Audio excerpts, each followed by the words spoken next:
বন্ধুরা, রোজকার মতো দেখো আজ আবারও চলে আসলাম। দেখো আজকে আমার লাঞ্চের থালিতে কি আছে। দেখো সাদা ভাত, এটা হচ্ছে সজনে ফুল ভাজা আলু দিয়ে, আলু ফুলকপির তরকারি, ঠিক আছে।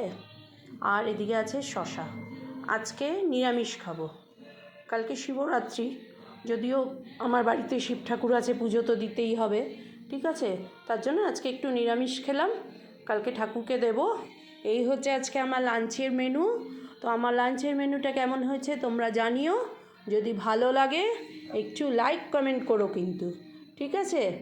তো চলো, দেখো ধোয়া উঠছে ভাতে, একদম এই যে একদম ধোয়া উঠছে। গরম ভাত খেতে খুব ভালোবাসি। ব্যাস এই নোয়া হয়ে গেল। এই সাদা ভাত, সজনে ফুল ভাজা আর ফুলকপির তরকারি, এটাই খাবো। তো চলো, টাটা বন্ধুরা, আবার পরে একটা নতুন ব্লগ নিয়ে আসবো, ভিডিও নিয়ে আসবো, ঠিক আছে। টাটা, পরে ব্লগে আবার তোমাদের সাথে দেখা হবে, কথা হবে।